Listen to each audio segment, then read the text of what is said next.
What's up, everybody? Welcome to the State of Wild, episode 136, a regular YouTube video web series podcast thingy. My name is Meowth, as usual, and joined by my two good friends and co-hosts, Roffle and Corbett. Guys, how you doing tonight? Doing great. Had a few days off in preparation for. It turns out we have a mini set coming up. I think we all kind of saw that coming with the Brawliseum, but now we've actually got some cards to sift through. It happened rather quickly. Yeah, very early, kind of in the cycle. It feels like. The timing of the mini set is probably like the earliest one we've gotten, I think. But no, I'm looking forward to it. I did request that we get another reprint of Sorcerer's Apprentice, and I think Meowth actually did this to me, so that was really quite cruel of him. But I understand.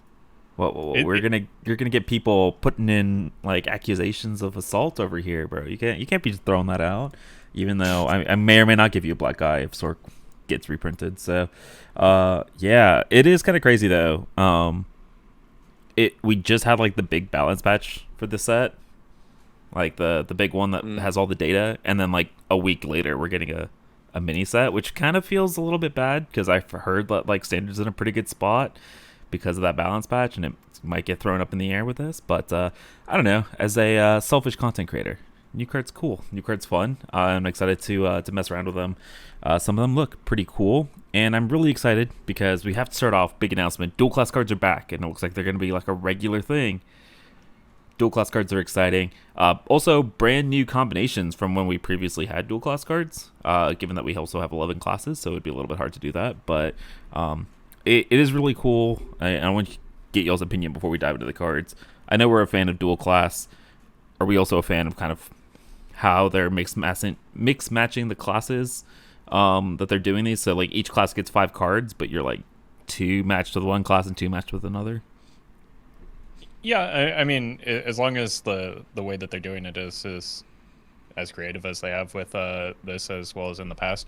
I think I don't want to say that more dual class cards is an inevitability, but like it does seem like a good solution to a problem that has been propping up, especially with the mini set, where like you don't have many neutral cards, and then on top of that, you don't feel like you have a whole lot of like support for certain archetypes that were started in the main expansion. They don't kind of circle back around because you have so few class cards, because you have so few total cards, and so many classes now that I feel like dual class cards are a reasonable solution to that, to like add a little bit more variety between the classes and potentially at least increase the impact of a 35 card mini set or whatever it is. So it's either add more cards or add the same number of cards and give them a little bit of overlap between the classes, and I'm open to either.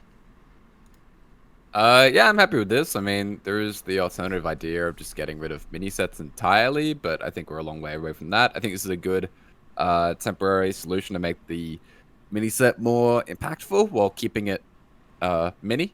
So it seems like they've landed a good place here. As for the specific like class combos, I really don't care. Like I know some people probably care about like what the flavor is of why they're mixing and matching. I couldn't give a damn. As long as we get something different, I feel like that's the most important thing. Like each time we do this, like I just want to mix and match in a new way. So happy to say that they did that with this one. Yeah, as long as we get cool cards that make sense, with the classes that they're paired with, I think I'm all on board for mixing things up. All right, so just a couple more details before we actually dive into talking about the new cards. So this is coming out. We're recording this on Tuesday. It comes out on Wednesday. So it'll be live probably 12 hours from when you're hearing this, but also we also have things to give away, mini set bundle codes, and so if you guys want to enter, the entry to that will be down in the description of the show, regardless of where you're listening to it, and I'll be pulling things at 5 p.m. Eastern, so we got a couple bundles to give away, courtesy of Blizzard, so shout outs to them, and thank you for that. But yeah, that being said, let's talk about the cards that people are going to be playing with that might motivate them to want to into the giveaway and get some of these cards. We're gonna go. It's gonna be a little bit weird with the dual class cards, but we're just gonna go by class order, and we're gonna be talking about the dual class cards as they show up. So when we get to Warrior, we're probably only gonna be talking about one card. That's not because we hate Warrior on this podcast, which we may or may not cannot confirm or deny, but that's just gonna be how this goes out. But let's start with Death Knight. Let's start with their singular card, and let's talk about Dead Air. So this is a 2-mana spell, no spell school. 1 frost, 1 unholy requirement. Destroy your undead, resummon them. So this very much feels like a reborn or a death rattle effect kind of card to abuse those kind of things in Death Knight. Do we think we have the synergy in Wild to really break this? No. I mean, I've heard a lot of people bringing this up as one of the, powerhouse cards in the set, and I don't see it. I don't know. I'm confused by it. It feels like just play dead, right? Like marginally better, more specific play dead, maybe not even better if you're not running the right undead. Anybody that's played a Scourge in Wild knows how many bad undead there are, and there honestly just aren't a whole lot that I really want to add to my deck nor kill. So I'm missing the whatever this card does. Yeah, maybe Feign Death. It's also like because it does all. That's a good comparison compared to Play Dead. But yeah, I see the point. That's what I meant. Not just like Feign Death. It kind of reminds me of Unholy Frenzy as well. Like it's the same kind of thing, a little bit. It feels like. I don't know. It seems bad. Like I don't know what you're doing with this. Like this doesn't really make sense to me with the current pool, because even with the rune restriction, I looked at this card with no rune restriction and I was still just like low on it, and then I noticed the rune restriction. Now I'm just like 100% out. Like this is terrible.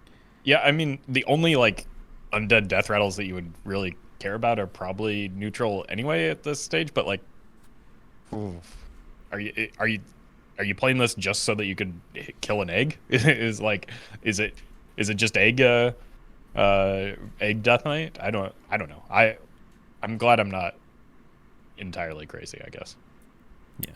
I kind of wish if it was like destroy your death rattles and resummon them. Very similar to Feign Death. Because like they did get death rattle synergy pushed in like the unholy archetype, and so it would have kind of made sense, and it would have been a little bit more interesting, at least in Wild. But yeah, I think your point of just like we constantly keep coming back to this thing where like undead minions suck even in Wild, and it just is kind of a big knock against this, regardless of the rune restrictions. I will say it could be something to keep an eye on down the line, because like, Feign Death isn't a great card, but like, if there's something more worth killing off, I don't know. For what it's worth, we've been saying that about Playdead and Feign Death for like 8 years now, and it still hasn't been good. So maybe don't day now. Any day now, it'll happen. Just you wait. It's one of those cards where you have to like have a board state in order for it to do anything, and 2 mana is kind of a lot when you already need to have a board state in place. And then like if you have that board state, you can kind of just do other things to win the game, right? So that's like that. I think that's my hesitation with it. All right, let's move on to the next card here that I've seen a little bit of hype for, and that is Cold Feet. So this is a Death Knight Paladin dual class card, Frost spell school. So I think this is Paladin's first Frost spell, but it is 2 mana. Enemy minions cost 5 more next turn, mirroring Rebuke, which was the Paladin spell that basically said enemy spells cost 5 more next turn. So this is kind of the mirror for that. But I don't know, enemy minions costing 5 more is a lot better, I think, maybe than Rebuke were spells, mainly because it means that your even Death Knight board can't get Flurgle Toxed? Question mark? I don't know if that's how relevant that is, but it gives even Death Knight some disruption. I think I mean, we've seen like similar Loatheb analogs, but with minions, and they performed a fair amount worse. We saw the same thing with Forensic Duster and Cult Neophyte, where Cult Neophyte actually saw some play, Duster none. But I think in the context of a 2 mana spell, it may be slightly better than Rebuke if you're playing it, in the earlier game. I think minions are in our format right now are a little bit more impactful early, where spells are a little bit more impactful later. But that said, like you can weave in a Rebuke later turns after a Call to Arms, for instance, and still nobody's playing that card. So like, I don't know. It's maybe marginally better than Rebuke in the early game, depending on the matchup. But Rebuke isn't really a card that we play right now. So I don't know. It could have some potential just because, like you said, In even Death Knight, there aren't. We've talked about this for a while as well. There just aren't a whole lot of cards that deck can play. So maybe, but I'm skeptical. Seems bad. Seems really bad. Seems like Rebuke, which is bad. But yeah, I don't know. Even Death Knight can carry bad cards because hero power, like the even decks in general, can just carry that because they're just so button heavy. But yeah, I just don't say this. Like, I think Rebuke is probably like a more relevant card when paired with a combo turn. I just don't. I think a lot of decks is going to be able to get around this. So yeah, that's where I'm at on this one. Anyway, that's the entire of my analysis. Bad. Okay, next up we have Cool Ghoul. What a name. Death Knight Paladin dual class card. 4 mana for a 3/1 Divine Shield Reborn. As cute as the name is, where does this see play? Making mummies synergy. Making Ooh. mummies. This card is unplayable in our format. It's obnoxious. I can imagine this being just a devastating arena card. Oh yeah. If you don't have an Earthshock, this card is just going to carry. All right. Yeah. Yeah. Card bet. Yeah, probably the greatest arena card of all time. It's so sticky. It's 4 bodies. But it's a 3/1 for 4 mana. In Wild. Just you wait. There's an even more busted Paladin arena card that I've already heard claims for to get banned. All right. The other class paired with Demon Hunter or Death Knight is Hunter. So let's talk about Yelling Yodeler. We were talking about Feign Death and Play Death earlier. Yelling Yodeler, 4 mana, 3/4 undead. Battle Cry. Trigger a friendly minion's death rattle twice. Poor Princess Huhuran has been power crept by a 4 mana non-legendary spell. Or minion, I guess. But yeah, 4 mana, 3/4 Battle Cry. Trigger friendly minion's death rattle twice. Seems strong. Again, you're what are we doing though? Like, are we playing Mindhunter or Mind Death Knight now? Is that what we're doing with this card? I don't think it's ever like damage. I think like you want a tempo, you know? Tempo is king, not just like random burst on turn. But what death rattles give you that tempo that you want, right? Like, are we question. still in the days of Nerubian Egg, or? Yeah, I mean, if Construct Quarter didn't get nerfed, we could be talking about like Nerubian Egg and even Death Knight. But Construct Quarter did get nerfed, so that's troubling. Not a really ton of powerful like 2-drop death rattles, right? Like that can just slot into an even Death Knight. So for Death Knight, don't love it. Egg Hunter, sure, like it's great in Egg Hunter. It's Egg Hunter, right? I think it just wants to be in like an egg deck, regardless. Like, whether it's a Death Knight or Hunter. I mean, we saw like that could be a place where maybe Dead Air makes sense as well in Death Knight, but I think I don't know. Hunter has a little bit better early game death rattles, which is where you really want to land this on. Like, you could even consider like buffing up an augmented porcupine and blasting someone with this if you really want to get crazy. But like that type of thing, I think it plays a little bit better into this card rather than like big beefy like cage head death rattles. Mm-hmm. Yeah. I just want to be able to slam it on curve and just like end up ahead on board. And I mean, Egg Hunter has gotten some support, like bunch of bananas, obviously awesome for like an egg deck. So it's just a little slow right now, right? Like wild, very aggressive format. It's easy for the Egg Hunter to get kind of like blown out by the aggro decks and also not be fast enough to close that against control decks. But we are getting enough of these payoffs where at some point there probably will be just like big dramatic swing turn on 3, big dramatic swing turn on 4, and hopefully you like kill them on 5. But I don't know if we're quite there yet. Yeah, fair enough. All right, pour one out for Princess Huhuran though. As we move to our last one, Hollow Hound. So another Hunter Death Knight card, 6 mana, 3/6, Undead Beast, Lifesteal Rush with the cleave words of also damages minions next to whomever this attacks. This is a 6 mana, 3/6 with Lifesteal Rush though. AKA it's a 4 mana 3/6 Lifesteal Rush because we have the weapon. But like, I don't think this is ever a card that we're putting in Beast Hunter. I don't think the card quality is high enough without the weapon. I also just don't know where like this fits in for like Death Knight decks though in Wild. I eventually there's going to be enough cards in Death Knight that Reno Death Knight becomes like a thing that you consider outside of like, or even in a Blood Death Knight. Like, this is this not just a nutty Blood Reno Death Knight card for Oh, like with the weapon? I was about to say, how does this work with a weapon? Do you get like one instance of like +9, or is it 3 separate instances of +3? I don't. I think it's 3 separate instances with the change with like how Blood Boil works now, and I mean, Death Knight also has some hand buff stuff. Like, I don't know. I don't think this is a super competitive card. I think it's really cool and I love it. Like, I don't care how bad it is. I love this card. It's a little weird to see this much healing being offered to Hunter as well, even if it doesn't go in Beast Hunter. But like, I just really like this card. It's cool. Yeah, it's cool. I really like this one compared to like in terms of how they've mix matched the classes. Like with Death Knight and Hunter, it feels like one of the better ones to take advantage of the dual class option here.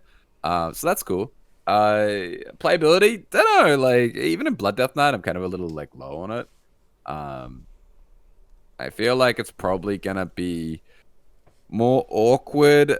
A lot like 6 mana is a lot of mana, right? Like, and 6 mana 3 attack isn't much attack, so like it's healing for very specific boards and like can be really nice. But I imagine it's situationally gonna be just very weak. So not super into it even in like a Blood Death Knight deck.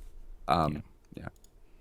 Yeah, I think I'm wondering if we're getting closer and closer to the day where that like the mid range Happy Ghoul, the 3/4 taunt dude deck gets closer, and like I wonder if this is a card that you maybe slot in there as like your top end, to help juice up if it does do the like 3 buffs for your Arcanite Ripper, like as like top end in an aggro meta maybe. Just as an aside, I tried to build that deck with like a hand buff package associated with it. It just did not come together. Like I was forcing way too many things into it. I don't know if that deck like yeah, that deck's not going to exist, I don't think. It's very far away, but like, dream big. One day could be a thing. All right, let's move on to our next class here with Demon Hunter. So Demon Hunter got paired with Warrior and I believe Rogue, if I'm reading this correctly. I think that's what the color is. I think it looks like a Rogue class. Both make sense for what Demon Hunter wants to do. So let's start with Through Fell and Flames. This is a Warrior Demon Hunter dual class card. 0 mana Fell spell. Give a minion rush. Finale. And +1/+1. So 0 mana spell, +1/+1 in rush. Seems like not a terrible card. It's kind of more of is there a way to abuse this in both Warrior or Demon Hunter for the decks that we have, Lady Setheno is a pretty good way to abuse this, especially when paired with Helvetica. In like you give her rush, you don't care that you don't get the buff. You attack if you have the Helveria on the board, and the Setheno gets multiple attacks that start scaling real quick. I don't know how viable like a 7 mana combo or like expecting a Helveria to stick is in our format, but like it seems kind of spooky. Even just like 0 mana cards with Setheno feel kind of spooky as it is with the amount of draw that Demon Hunter has. So I don't know. Seems like it has some potential there. I don't know where it would fit in Warrior. I don't think Warrior has like the draw that Demon Hunter has to support a 0 mana card as easily. Yeah, I think the only real spot that I love this is sort of in the Setheno OTK specifically. But I don't really think that OTK is very good in Wild. So I just think it's probably not providing enough value. I mean, that might feel like a silly thing to say about a 0 mana card, but when you're playing cards, they cost you cards, and I don't think this does very much. So it's kind of like like a wisp or something. Like, yeah, tempo, but I just think it's so low value that I just don't see a home that makes sense for this. So yeah, I'm a doubter. Is there a world where we ever want this in Rage Warrior? where you are doing all the buffing with your anima extractor, and then you can like give stuff rush, the big stats. It's like a broomstick. Again, I just think it's so low value that like it's not gonna get the job done. I mean, you can give big frothing berserkers charge right now. I don't think you need to settle for giving things rush. Fair enough. Fair enough. All right. So not super high on Through Fell in Flames. Let's talk about our next one, which is a Demon Hunter Rogue card, and that is Tough Crowd. Just like the two of you guys with these cards so far. Tough Crowd, 3 mana, 2/1 Demon Outcast. Return a minion to its owner's hand. So kind of a sap effect if you have this in the Outcast spot. I guess consensus, we're probably never putting this in our deck on purpose, but if we think about this off of stuff like Illidari Studies or the Wretched Exile, I mean, it's just a plus or a minus for our kind of our Discover Outcast pool. I think this is a fantastic card at diluting the Outcast pool. Damn it! Yeah. So made it be so hard there, Roffle. I'm just like, oh. It's situationally helpful. So like maybe off of an Illidari Studies, there's like a small percentage of time where you wouldn't be upset about it. We have sap. Nobody has played that in years in our format. This is on a body, but we also have like saps on bodies that we've seen in the past, and you know, no one's really itching to play Rogue Secret so that they can blackjack stunner people. So it's not like they're going to add a 3 mana 2/1 to their deck in order to do that. But yeah, I mean, in standard, the Outcast pool probably could use some dilution, so it's fine. I don't want to run this card. I don't ever want to see this card. God pissed me off. I was having such a fun time in standard with the insanely broken Outcast pool, and they've ruined it. They've absolutely ruined it because this card is just an L. Almost like it was intentional, you know. It always feels also bad when cards just do absolutely nothing unless they're in an Outcast spot, you know. And this is one of those. All right. That's a really good point. This is one of the worst feeling cards to not get the Outcast value off of. Like other ones are at least like 2 mana 1/1s or things like that, but or 1 mana 1/1s rather. It's also just like super clunky, right? So like in an Outcast deck, it's gonna get stuck in hand if it doesn't have a good like turn. And don't worry, you're never gonna have a good turn to play this. All right, let's talk about maybe some better cards. Maybe, probably not. So one of the new mechanics they have are these remixed cards, which are similar to the harmonic and dissonant mood cards, where they will switch effects randomly in your hand. But these are also similar to the what is it? What is that mechanic? I don't remember the set, but the unidentified cards, like the unidentified maul. Sounds like a KNC. Is that unidentified maul? That sounds like a that sounds right. Yeah. So basically, you'll draw this card. It'll get one of the 4 random effects, and then it'll also swap in your hand to one of the other 3 effects randomly every turn in your hand. So everybody's favorite random. I know people in Standard are super happy to see more effects like that. But let's get back to Remixed Rhapsody. So this is at default a 5 mana, deal 3 damage to all minions, and then it gains one of these extra effects based upon what we talked about. So you can either get Angsty and be a 5 mana, deal 3 to all minions, and then draw 3 cards, which kind of sounds pretty good. You have Resounding Rhapsody, 5 mana, deal 3 damage to all minions twice, so basically 5 mana, deal 6 to everything. You have Emotional Rhapsody, 5 mana, deal 3 to all minions, give your hero +5 attack this turn. Wailing Rhapsody, 5 mana, deal 3 to all minions, summon a 5/5 demon. So those are your 4 options. You'll get one of them when you draw the card, and then it'll swap to one of the other 3 every turn. I believe that it doesn't cycle through, so you can go from like Wailing to Angsty to Wailing to Angsty back and forth, technically, if you're like super unlucky. But, I mean, some of these look like they have high upside, right? 5 mana, deal 3, draw 3, or 5 mana, deal 3 to everything, make a 5/5. It's like a Kazakus potion, you play those, or wish for them off of Kazakus, which not the worst things in the world, you know? Yeah, I think the problem I have with these is that there seems to be so much variance between the ones that you want and the ones that you don't want.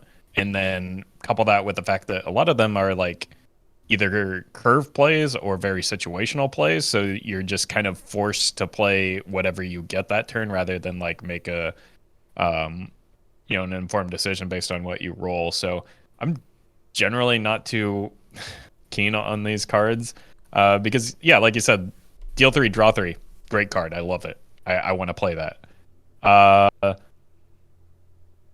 Deal 3, give your hero +5 attack. That when is that a thing that you want to do, right? Because it's all minions, so you're blowing up your own board if you're looking for the attack to deal face damage and kill the opponent, or you're just taking face damage to clear off the one big minion that's left. And so it's like, I don't know, some of these have modes that like just feel like clear outliers, whether you absolutely want this one and only this one, or I'm okay with like these ones but not these ones, that make it feel kind of bad to play. I'm not a huge fan of these. No, I hate them. I absolutely hate them. I hated them back when they came out in KNC. I hate them now. I thought we were better than this. I thought we were doing so. No. I just don't like I think Harmonic was a good alternative, right? Absolutely. To the identified cards, and like a much better implementation of that idea. And now we've gone back. And now we're back to the original. And it's like, what are we doing? Because I hated Identified more. That card pissed me off so much. That card was playable in Constructed, but the problem is it had 3 good options and 1 horrific option. And so if it just rolled onto Taunt instead of getting Divine Shield or summoning recruits, you just took a massive hit. Like, it was useless. So I really don't like this. I think if you're going to do it, you narrow the options. Like, we did it with Harmonic down to 2. That one we actually knew as well, which, like, what the order is. That's even better, because then you can actually plan your turns. What a concept. But if we are going to do this, like, we should go down to maybe 3 options. It's a lot. Like Roffle said, sometimes you get to deal, like, 3 damage and draw 3 cards. Awesome. That's, like, drawing 3 cards, great. It's, like, 3.5 mana worth of value. Awesome. In a deck that probably wants it, like a slower deck, versus give your hero +5 attack. Like, what are we doing with that? So, don't like it. As for this card specifically, yeah, it's actually pretty good. Like, this card specifically is pretty good. I don't know if it has a great home right now in Wild. It's like good card. Where's the place it goes in? But we'll see. Like, it might go in like Big Demon Hunter and Standard, and so you could see it in maybe a similar deck in the future in Wild down the road. But I hate this mechanic so much. So what I'm hearing is Corp wants Blizzard to do this more often. I wonder, like, even if there was a slow Demon Hunter deck in Wild, a slower Demon Hunter deck, right? Whether Big Demon Hunter or Reno Demon Hunter was a thing, I still don't even know that you would want this, because the polarity between it being good and it being bad is like, when it's bad, it's so much worse for you in a format as fast and as, I don't know what the word is, but like using your mana effectively, right? We've seen heavy, like high cost AoE removal in Demon Hunter in the past, and even though like in other classes that you think, wow, this is a really high quality card, Top of the Idol is a great example. It just doesn't see play because like that's kind of antagonistic with Demon Hunter's playstyle. Yeah, I do think that one day Big Demon Hunter will be playable in Wild. It probably will not be while it's playable in Standard. We're gonna have to wait like at least another year. Yeah. But I am optimistic that that deck will eventually be a thing in Wild, because big decks almost always are eventually. They're gonna push it. They're gonna keep pushing it every year, new synergies. Yeah. We're gonna get big demons that are just busted or something like that. So I somebody can clip this and save it for when I'm inevitably wrong, but it feels like they have learned their lesson with early big minion cheats across all classes. They seem to be like dead set on like 6 mana is absolutely the minimum that you're paying to get. Roffle, they just moved Voidcaller into Standard. Well, yeah, but like nobody's playing it. Well, that's not because Voidcaller is too slow. It's because there's not a good Warlock deck. Now bold of you to assume that they've learned their lesson. I'm sure we're gonna eventually get more broken mana cheat recruiting effects like that. But yeah. All right, we've talked way too long about this card that is going to see 0 play. Let's talk about another one that'll probably see 0 play because I really don't understand what you want to do with this card, and that is Rhythm Dancer Risa. This is a Demon Hunter Rogue legendary dual class card, 5 mana, 3/5 with Rush. After your hero attacks, return this to your hand and set its cost to 1. So that cost reduction does persist, after that singular turn, which is important.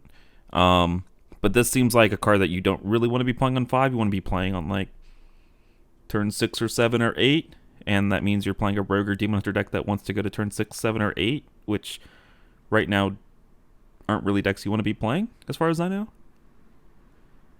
Yeah, and even the impact that it's going to have on turn 5. So you're basically like not quite giving up turn 5, but like having a lower impact turn 5 so that you can have better future turns. But like, how many turns are there after turn 5 in our format if you're playing either Rogue or Demon Hunter? I will say that I think this is the cool and probably a pretty high quality card, maybe in Standard. But I think that the speed of our format maybe is a little bit limiting for this card. It is odd cost. Both odd Rogue and odd Death Knight are attacking face a lot, so like it could be considered there. But again, like they run really low curves these days and really want to be closing out the game on like turn 5 and 6. So you're not like, if you're getting value off of this in either of those decks, something has gone horribly wrong. Yeah, interesting card. Probably just too expensive, right? Like this gets incremental value over time, basically just like giving you another thing that does like 1 mana deal 3 to the board. And you probably just don't have enough time to really make use of it, like at 5 mana. So gonna assume unplayable until proven otherwise. There's Cool also card, the though. whole other situation of Yeah, like very after turn cool. 5, what is this killing at 3 attack? After turn 5 or turn 6. All right, let's talk about the last dual class card here, and that is Abyssal Bassist. And this is the one that I'm maybe the most hyped for so far out of all the cards that we talked about, because it's the only one where I can see a home for it potentially in our format. So this is a Warrior Demon Hunter dual class card, 7 mana, 4/7 Demon with Taunt and Lifesteal. Costs 2 less for each weapon you've equipped this game. So I know Demon Hunter has kind of had this whole little package that's pushed with the Instrument Smasher, the one where, like, whenever you destroy a weapon, equip a random weapon. But I'm thinking about this in Menagerie Warrior. That deck doesn't really have a good demon. I don't think that class has any demons to begin with outside of the Imprisoned dude.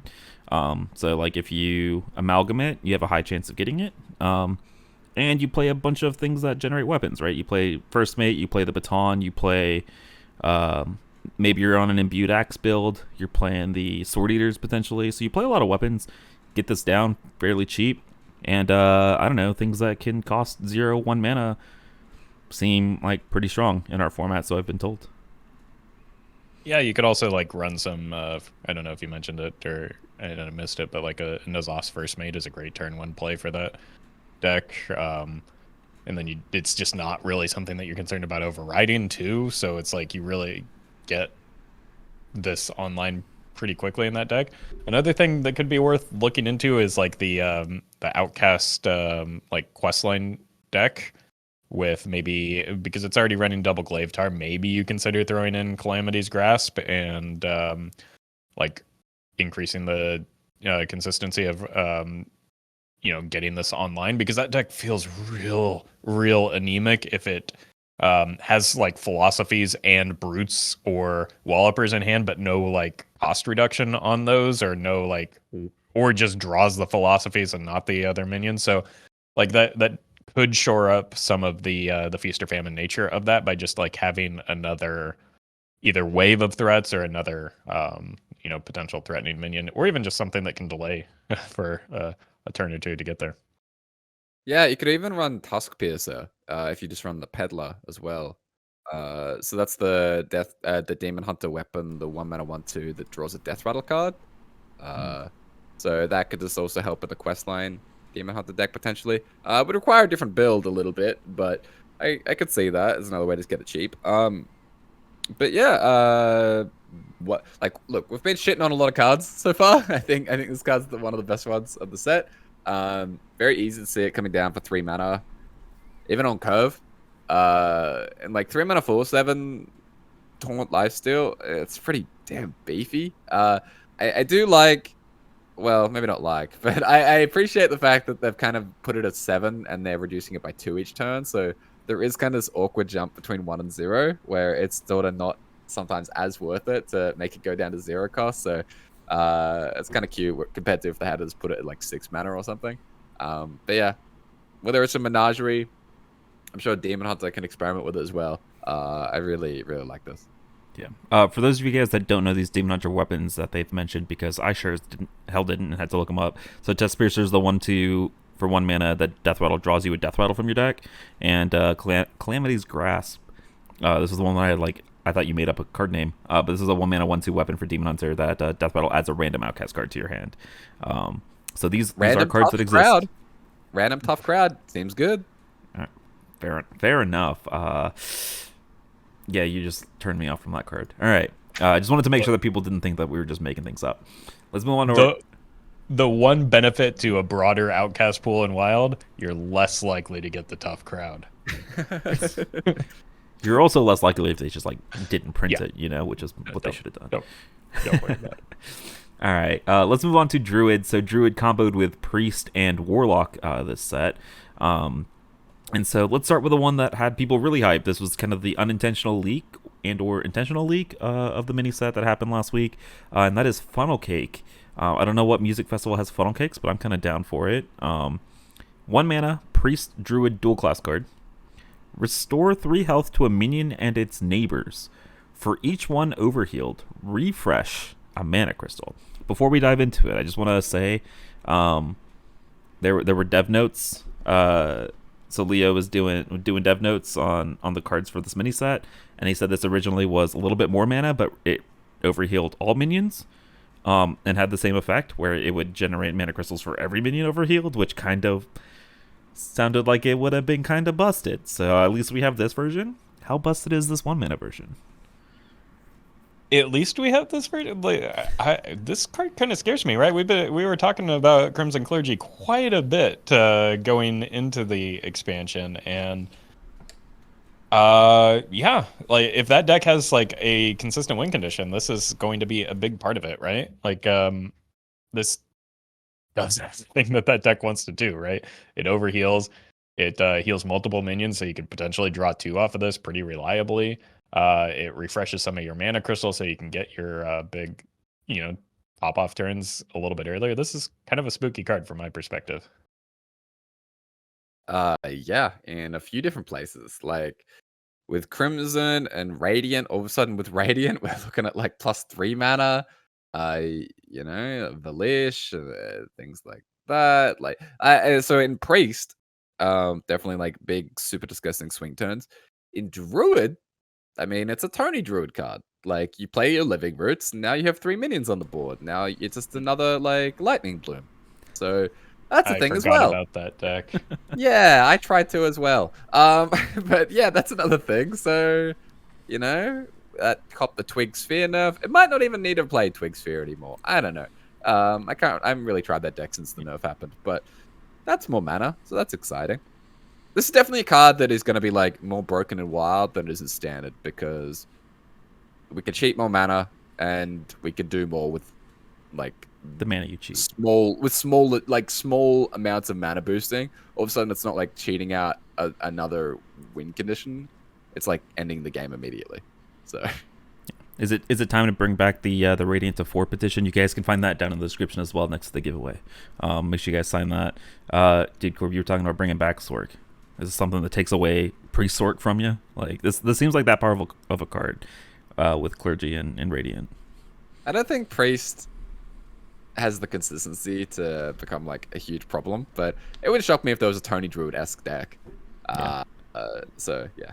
I mean, we had the Giants deck for a while, right? Before Switchweaver got banned, but there was the deck that would it could draw their entire deck by turn 3, turn 4, and then drop Arcane Giants and Priest version of Arcane Giants, the Grave Warrior, and then they would play an Elusia. We don't get to do the Elusia thing anymore. But I don't know. I can see that deck coming back. You could also do stuff with Hidonis, fairly early on turn 4, turn 5 potentially. So for those of you guys that don't know, that's the 4/8 that basically once you overheal it, it deals 5 to a random enemy. And I've played like some very ugly bad versions of Hedonist Priest. But like even when I was playing the really ugly bad, not good versions of Hedonist Priest, I was still like positive win rate, and you like had the vibe that it was like it could do something powerful if it became more consistent. And like if you get to cut that like Pyromancer package and like go all in on the clergy stuff, like that sounds kind of hot. Yeah, I mean, I've never ran the Pyromancer in that type of deck and just leaned entirely on the clergy, and it's been incredibly consistent. It allows you to make your insights very reliable. I mean, you mentioned Hedonist and like turn 4 combos with a palm reading and this card, like that unlocks a very easy turn 4 combo, right? Because you don't even need to stick a Radiant Elemental. You don't need to like get insight on certain things. You can just use this card to like, build out your board state in preparation for that. And that's kind of, I don't know, it simultaneously will allow you to deal damage to your opponent or their board while also drawing cards and refreshing mana crystals. That's a lot of things happening at once. If you play something like the copy effects on your Hedonist, or on your clergy, then you're not only, then you're drawing 2 or you're, dealing 10 points of damage. So like the things can escalate quickly just because of the fact that it's unlocking mana crystals. And like it just fits so perfectly in what that deck is already wanting to do that like I don't know. This card legitimately scares me in the same way that I felt about Crimson Clergy. And I think the combination of those two together is a little spooky. Yeah, the downside of those decks has always been finding the clergy, and so hopefully that'll hold it back a little bit. But yeah, I don't know. I never thought we'd see Lightning Bloom and Priest, but that's basically what this is. So here's some good news for you about finding the clergy. Switcheroo is going to rotate soon. Shut up! Don't say that. All right, let's talk about the next Priest Druid card here, and that is Fanboy. 2 mana 2/2. Choose one. Give a friendly minion +2 attack and rush, or +2 health and lifesteal. Am I crazy? Does this sound really good in like the minion inner fire decks of like make a big dude and give it lifesteal, and or make a big dude and give it rush if you need it? I feel like we already have Apotheosis for giving something big lifesteal, and it like that favors the caboose more than the like I don't know. It's honestly Apotheosis is often probably cheaper as well. So I'm not sure that that's something that the deck needs because it's already had access to. I think it would rather just like kill the opponent quickly. That'd be good enough in Inner Fire. I mean, it's a buff, right? Like that sounds like a really dumb sentence. So but it is buff. It makes your 1/4 or your 1/3 on turn 1 actually, like be able to kill a ship's cannon, or just like trade really well with pirates. Buffs a Crab Rider. It's not a battle cry, which is huge because it means that you can actually play a buff card in a Weblord deck. Yeah, I can maybe see it like in Inner Fire, minion Inner Fire. Oh, I completely forgot that this is like not a battle cry, so it does bypass Weblord, which is actually super sweet. Yeah, I am kind of high on this card. You made the comparison to Apotheosis, but this is like 2 mana, and it also comes with a body. So I think it's a lot better than Apotheosis, like on the surface, because more body's more good. But I think it depends on the deck. I think you guys were talking about minion inner fire. I was talking about like a more spell based version where like the Apotheosis is going to be a benefit for things like Power Word Fortitude, as well as just you're running palm reading in that deck anyway. So like it's a 2 mana, it's a 2 mana card. But yeah, it's, I guess for just a curve play, it's maybe better worth a look for a minion inner fire deck. I do wonder if you can play this in Shadow Undead as well, just because like it's a good buff for the egg.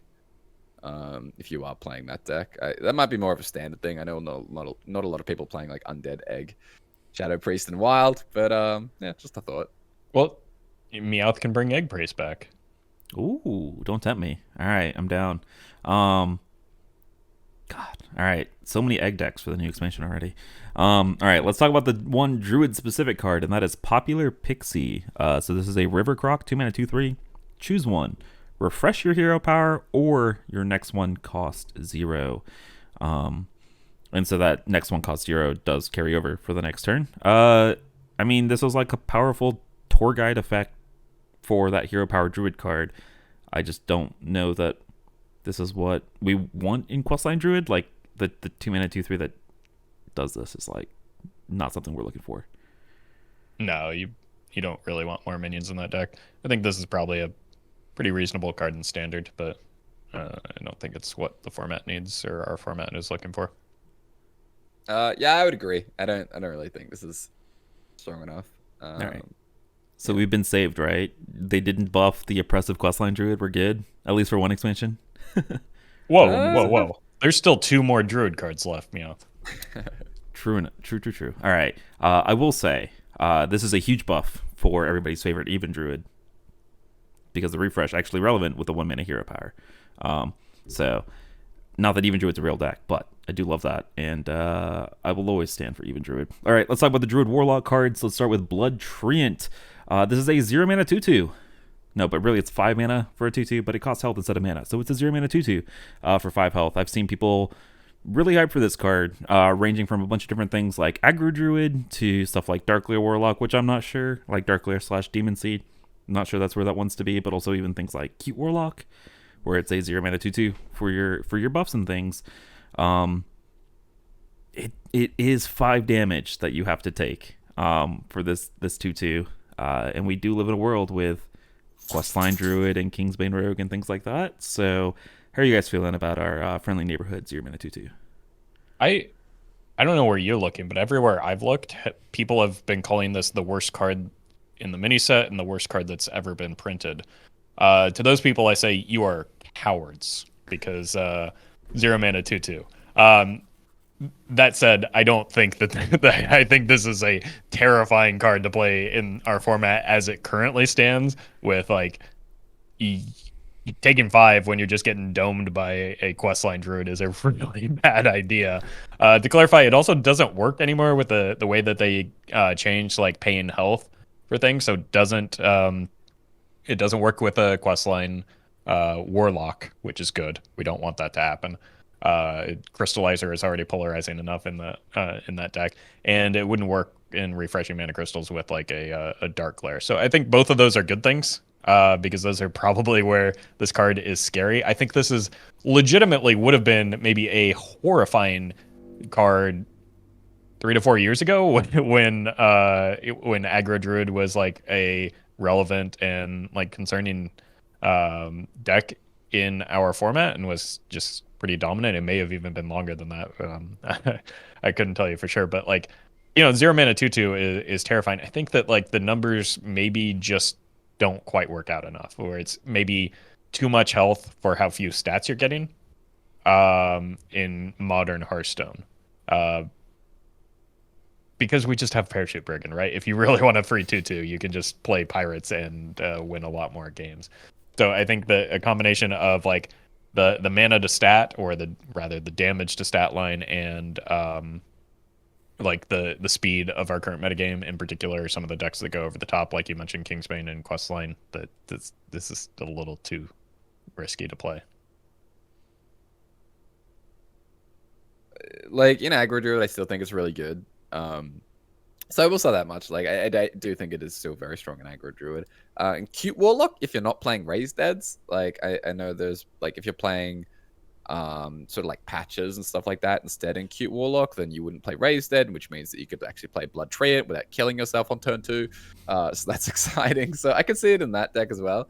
But that's about it. Like, I'm definitely not as low on it as everyone else because tempo good. Like, if you're playing Aggro Druid and you're worried about your life total, don't worry, you got bigger problems going on in your life. But you guys didn't even mention the nuttiest synergy of all. Evolve Warlock and Evolve Druid, guys. A Recombobulator, huh? Any like coin Blood Treant Recombobulator get a random 6-drop? Is that not doing anything for anyone? That's just a random 5-drop, sir. That's just a random 5-drop. Oh. Well, we also have random Sacrificial Summoner as well, if you in your Warlock deck, to get a 6-drop from the deck. Are there any powerful 6-drops in our format? I mean, if we could get like a 410 that we have like one of those lying around somewhere. 410 taunt. I'm sure we got get one of the Stega. back. What is the card? Stega. The mech 512. Stegatron. Yeah, the 512. Yeah, it's a 512. Sure. Yeah, great. Let's do that. All right, so you should have led with that one because now I'm kind of interested. Play Zoo Warlock or Keat Warlock. You just have this random 6-drop in your deck with summoners. Maybe. You could also do it with Void Caller and eggs. You go egg into Sacrificial Summoner. You got a whole cute little synergy thing going on.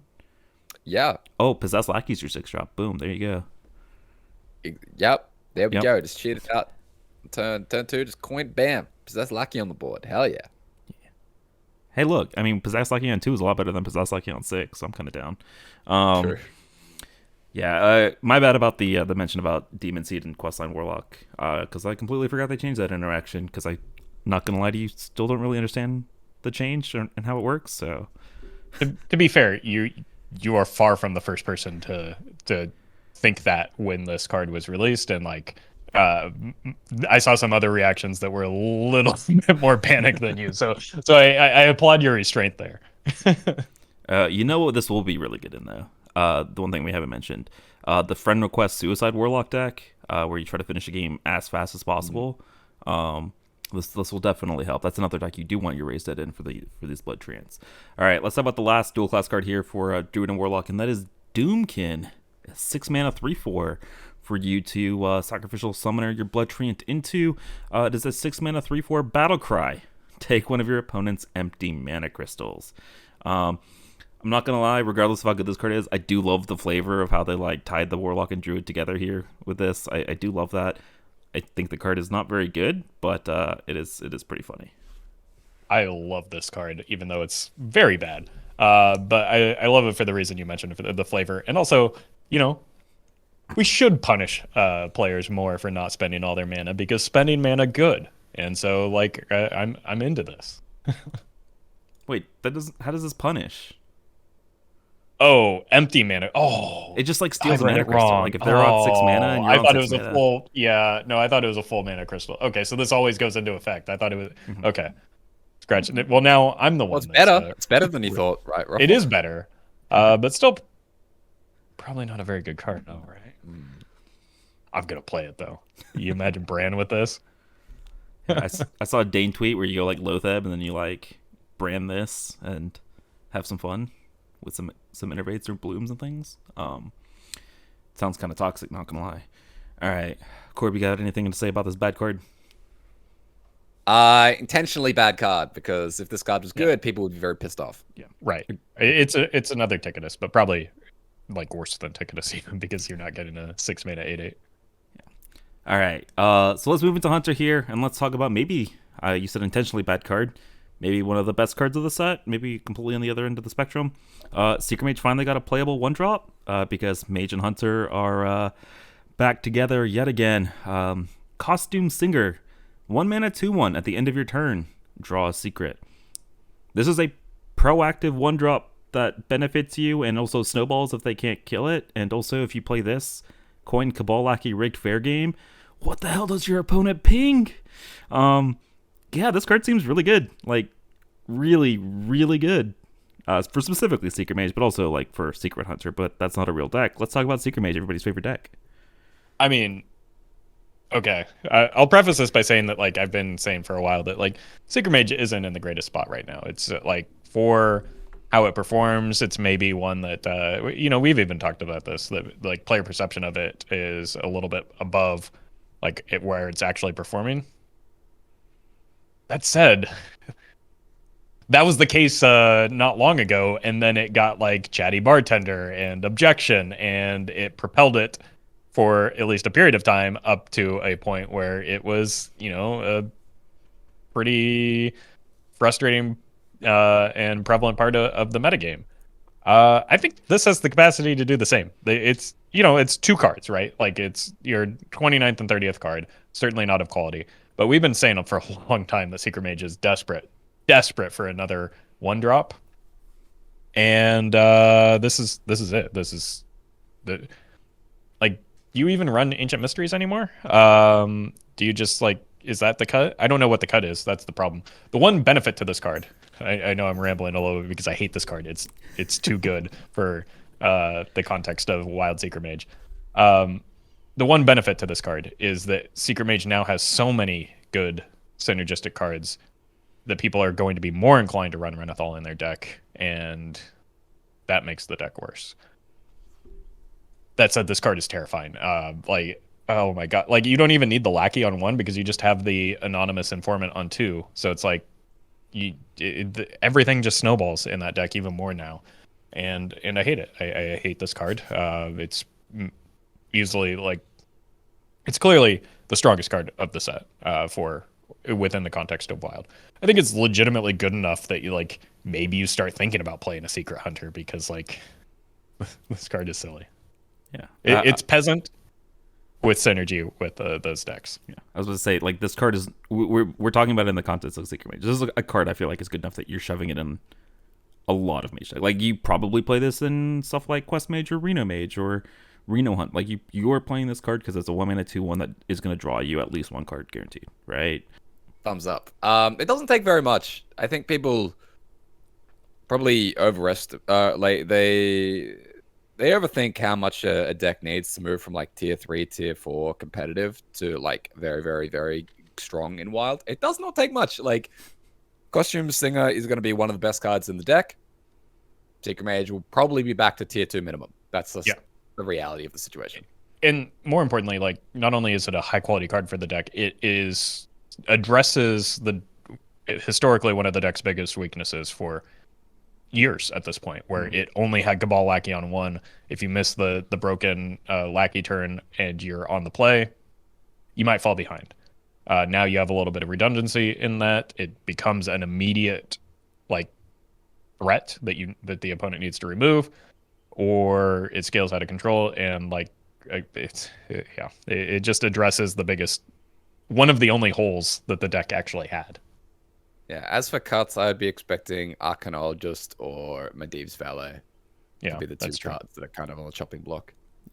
Do you think that people will hate Secret Mage less now that it is cutting Cloud Prince and cutting Valet and is no longer a burn deck and it is just like Tempo Mage at its core? No. People just have that obscene hatred with it, with like similar to Big Priest, right? Unexplainable, really. Yeah, not unexplainable because it's not been unexplainable. Don't say that. Yeah. Because as somebody who enjoys Secret Mage, completely unexplainable. I can't understand why people don't like this deck. It's been a stronger and more common part of the metagame than Big Priest ever was. Yeah. And then on top of that, like Objection and Counterspell are extraordinarily frustrating to play against. So there are a lot of things that give people very good reason to hate Secret Mage. But even without the burn, I think people will still have a lot of distaste for it just because of not only the secrets, but also like, I don't know, people are still going to play Valet and Cloud Prince, even if they're, underperforming cards. I still see both of or especially Cloud Prince, even though it's like, falling quite a bit out of favor since Bartender was released. I will say as well, speaking of cuts, that I fully expect, well, not expect, but I think it's quite likely that you cut at least one explosive for Oasis. Oasis seems very well situated, not just like with Costume Singer, or things like Orion, or just like with Questline Druid and Kingsbane the meta, but I think it's probably a better option right now than, or in general than Explosive. Well, at least one-off. Yeah. Right. And that's especially true because of like the weird interaction that Explosive has with Objection already. And then if the deck gets another 1-drop, it can be a little bit more proactive in the secret generation just because it's more proactive onto the board with a third and fourth 1-mana minion. Yeah, it's one of those Orion really good from ahead, really bad from anywhere else, and 1-drop helps you be ahead and things like that. Yeah, I know a lot of people are going to echo your sentiment, Roffle, of not happy that this deck is back, but as one of the people that enjoys Secret Mage and will defend it as quote unquote good for the format. I like this card. I'm happy for it. I understand it's busted. I know people are gonna be pissed off. I'm probably gonna jam some Secret Mage day one, because I'm evil and toxic like that. Let's talk about the other Mage Hunter card, because it is not nearly as good, and that is Star Power. This is a Mage Hunter arcane spell for 5 mana. Deal 5 damage to a random enemy minion. Repeat this with 1 less damage. Arcane Question. Hunter support. Question. How does this work with Questline Hunter? How does it keep work picking- with the ricochet shot? Or not Right, ricochet shell shot. That one. I think it's because Questline Hunter is spells that deal damage. So you play 1 spell, so I think it would be 1 tick on it. Oh, shell shot. Yeah, okay, got it. Yeah. There we go. Does that change your opinion of this card? Oh God, no. Well, I It mean, gets I even guess I would worse. have been I would have been a little bit interested if it like completed the entire quest line in 1 hit. That would have been exciting. So I guess it does change it a little bit, but I wasn't too high on the idea of this getting thrown in wild decks in general. So All right. Let's talk about the Hunter's secret here. Roffle, you were talking about punishing people for not using all their mana. Hidden Meaning. 2 mana Hunter secret. When your opponent ends their turn with no mana, summon a random 3-cost minion. Interesting card to print when they have like Finale as one of the big things that they've been pushing in Standard. Kind of just like punishing you for doing that. Or I guess it leads a little bit of counterplay. But yeah, so when your opponent uses all their mana, which in Wild they hopefully are, because that's a sign of a good player and a good deck, you get a random 3-cost minion. The issue is there are a lot of really bad 3-cost minions, in case you guys haven't played Wandering Monster in a hot minute. Yeah. So I think the card like concept is good, right? Opponent using all the mana, which they want to do.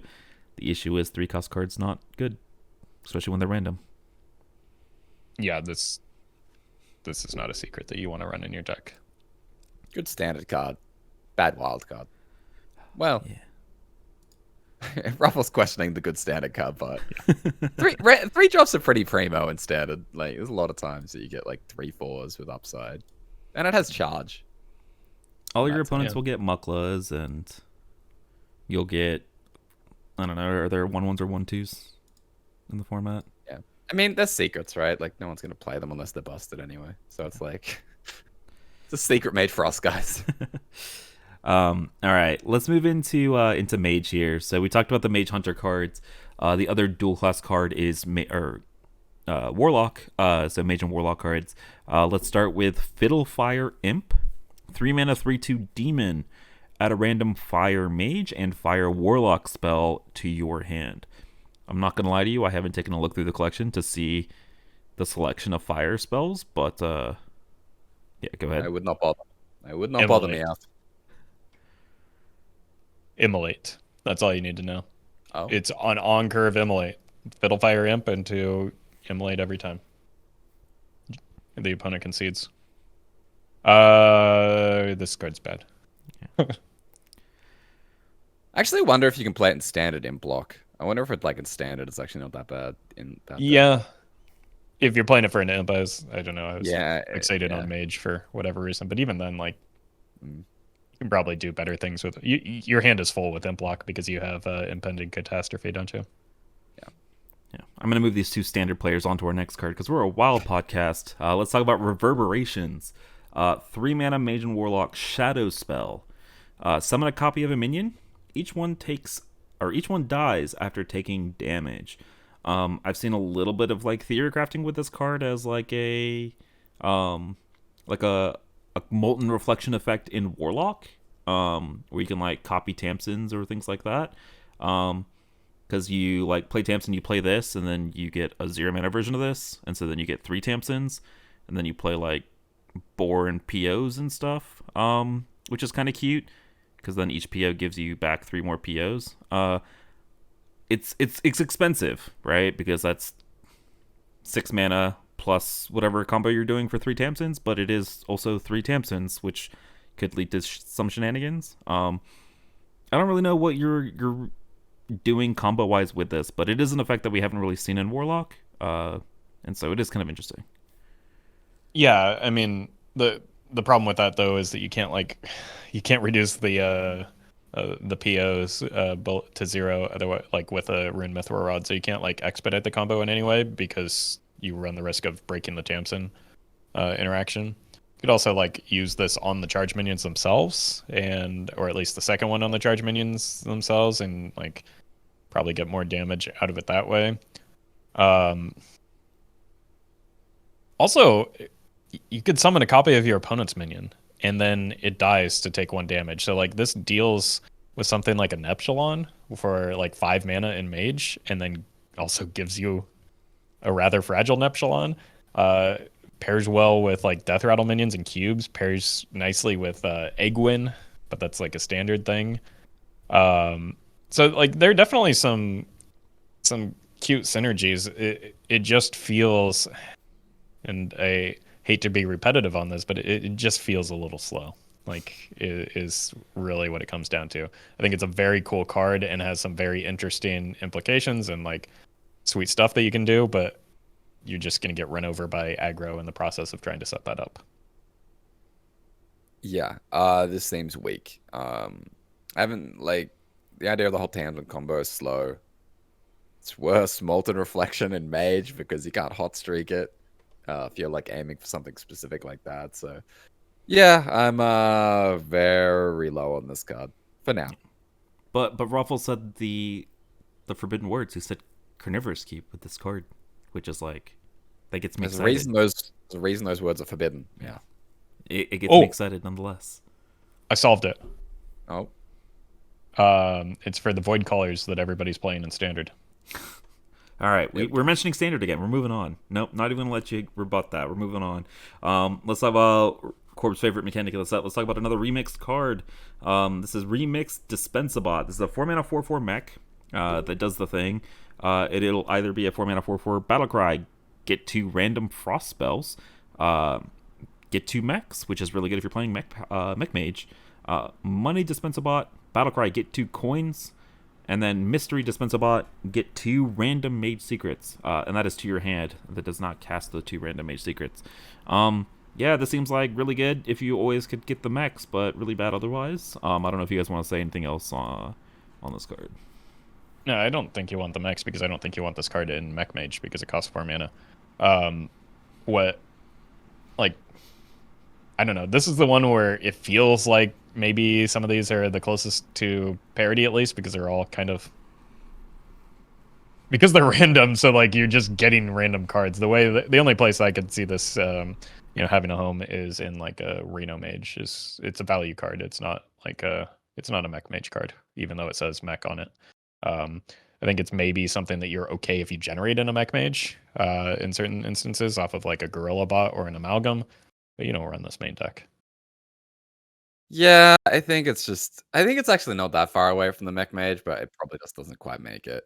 Like getting coins can be really good because then you could like cheat out Gaia like early if you cop a discount on 2 on this. But yeah, I agree. Like the home would be a big fat Renathal Reno Mage pile where you're just playing random cards. Something we've mentioned LPG Mage, and you know what that means. I know, and there's another card in here. This one and another one, but I'm saving my LPG reference for the other card. So right, fair enough. Hold your horses on that one. But know that this card will also be included in that pile of cards that I make. All right, let's hurry up and try to get to there. Get to that then. Let's talk about Paladin. We've already talked about the Paladin Death Knight cards. Me looking at this page has made me think about. We talked about Cool Ghoul, which is the 4-mana 3/1 Divine Shield Reborn. Works really, really nicely with Spotlight, I guess. In case that matters. But let's talk about the Paladin specific card, and that is Dance Floor. So this is a 2-mana, 2 durability location that says give your minions rush. I would say broomstick on a stick, but like the broomstick is the stick, I guess. So this is a 2-mana repeatable broomstick effect. Is this card playable? Like rush is a powerful effect to give, your minions. Just what deck that plays a lot of minions also wants to play a 2-mana location? Like, is this maybe a Mech Paladin card? I don't think you want to run cards that are not mechs in Mech Paladin if you can avoid it. I think it's one of those, again, awkward high quality cards that maybe just doesn't have the best home right now. I think like Reno Paladin probably would just be okay with this. It kind of just runs a pile of bodies anyway. And so that could be maybe a consideration. The Called Giants Paladin could be another interesting thing where you just kind of do a Dark Glare impression. But I think it's a high quality card. It's just like where does it fit? Big Paladin, but that's not a real deck. I think would be a good look for this as well. So I think that there are places where it's like it's good, but I don't think that this card alone is what's going to bring those decks up to like the quality of other decks in their format. So it's something to keep an eye on. If something like a big Paladin gets more support, I think that could be a consideration. Yeah, I actually don't think Dance Floor is very good. Well, I mean, I think it's all right in Big Paladin, like standard. But again, Meowth told us that we're not allowed to say the S word, so let's not say anything about that. In Wild, yeah, I don't know. Paladin wants to be playing like stats on curve. It wants to be the aggressor. I don't think you can get away with 2 mana pass, even with the rush kind of upside down the line, because Paladin doesn't have like really great big swing turns. So you never really recover and then are able to clean up board with the rush payoff. So I just don't really see it. Like I just don't think it fits what Paladin wants to be doing. So actually very anti this card, which is, I've seen a lot of hype for it as well. It's one of the more hyped cards that I think I've seen from the mini set in general. I'm just a hater. This is how you know we all hang out in different places of the internet, because I've seen nothing about this card, but I saw a lot of things about the other cards that you guys had heard nothing about. So, yeah, I'm also with you guys. I don't think this card's very good. All right, let's talk about Jukebox Totem. So 2 mana 0/4 Mech Totem. At the end of your turn, summon a 1/1 Silver Hand Recruit. So this is just like better Primal Fin Totem, I believe, which summoned 1/1 Murlocs. And the upside for this is that like you can shove this in like even Paladin, right? Or somewhere where you care about the dudes as well as if you want that. Yeah, it's a 2 mana 0/4 totem. I have to bring up the obvious question, like how do we feel about this in something like even Shaman? I'm not too high on this card just because we kind of have seen it before, right? The one stat does make more of a difference than like I think people give credit for. But like, does it give enough of a difference to push out another card from even Shaman right now? My inclination is no, because yeah, it does have great like Anchor Totem synergy, but so does Primal Fin Totem, right? Like the only difference between this card and Primal Fin Totem in the context of even Shaman is the 1 health, I think. So is 1 health enough to make a card that was never considered in even Shaman into something that suddenly is? I find it doubtful. I say yes. I'll go against the grain here. I think Jukebox Totem will make it. I think the 1 health is enough. Like, do I think it'll be one of the strongest cards in even Shaman? No, but I think even Shaman's kind of carrying some dead weight right now, and I think like for a snowballing card that needs to stick on the board multiple turns to really like get the benefit, the extra health point is quite relevant. So, yeah, I would be trying this in even Shaman. In like Dude Paladin, like it's not bad if a call to arms, especially if you're like able to hide it behind a taunt or something. Like it's not a horrific early play, especially if you're playing, a warhorse like after that, then maybe it's protected, whatever. But yeah, not bad card. So we'll see. All right, the last Paladin card here is a Paladin Shaman dual class card, Horn of the Windlord. This was the busted arena card that I was talking about a little bit earlier. It's not a WoW playable card, but I'll read it. It's a 6 mana 3/4 weapon that has Wind Fury. Whenever your hero attacks a minion, set its stats to 3/3. I would actually play this in even Paladin, I think. You would play this over the Hammer of I don't know the name of it. You like it, really? Sure. Yeah. I think it's just more burst and deals with something like a very clean tempo swing on the turn that it comes down, and is more burst than the hammer. Yeah, so, I mean, yeah, the deck used to run Avenging Wrath. It could use the burst, especially if you're playing that like buff a minion, buff your weapon, or give your hero attack. Like that's makes it a 5 attack weapon, so you're dealing 10 that turn if you're able to stick something on board, which you very easily can with a 1 mana hero power. So basically, at worst, it theoretically could do 16 over the course of 2 turns. Yeah. God, I guess I'm just too attached to my 6/6 that comes with the other hammer. But I understand the arguments. Maybe I was a little bit too hasty to dismiss this card. I don't know. I When you mean, call something an arena card, even Paladin probably isn't going to be like a star anyway. So yeah. even when it was busted, nobody was playing it. All right, you're not wrong. Okay, let's move on to Priest. So Priest, we've talked about the Priest Druid cards already, but the other class that it got comboed with was, of course, Rogue, because stealing things is in both of the class identities. So let's start with, I guess, on that theme, Plagiarizer. Of course, you got the 4 R's in there to drive home the point, but it is a 3-mana 4/3 pirate. Battle Cry. Get a copy of the top card of your opponent's deck. 3-mana 4/3 thief card. I know Roffle's going to play it. I know I'm going to see it in the janky thief Renathal arena priests that are always hanging out in Legend, that I can't understand how they win games.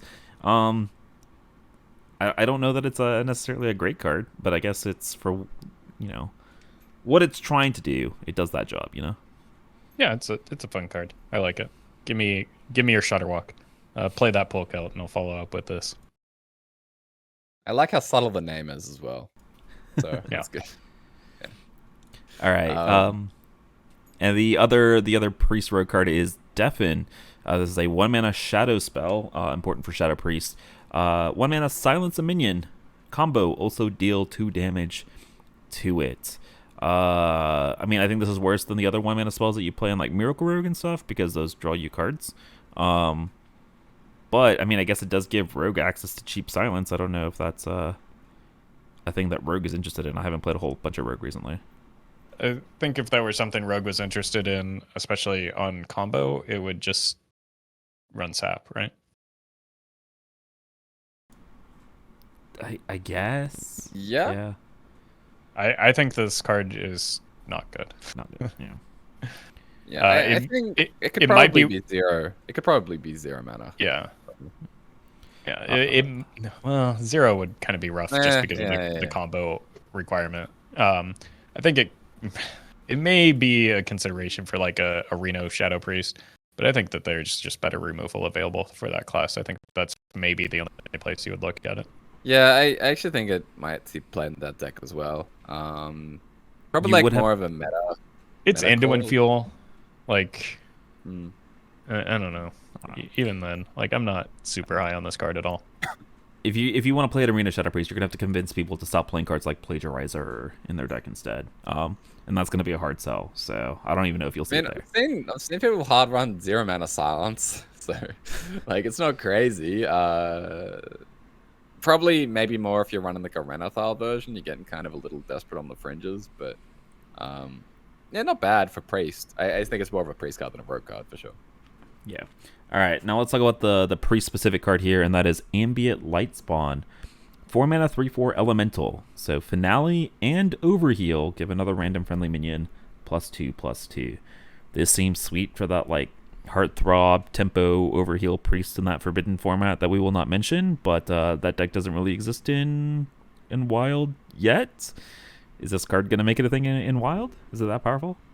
No. I was just going to say that I had a 70% win rate with that Wild version of that deck, but that was like day 2 of the expansion, so that's not really realistic. No, it's this card would be way too slow in our format for that deck. Roffle, we had very different experiences on day 2 of the expansion. Yeah, I was playing potion vendors. I was playing some twigs. Yeah. Yeah. Just a little bit. All right. Let's move on to Rogue here. We've talked about the Rogue Priest cards. We've talked about the Rogue Demon Hunter cards.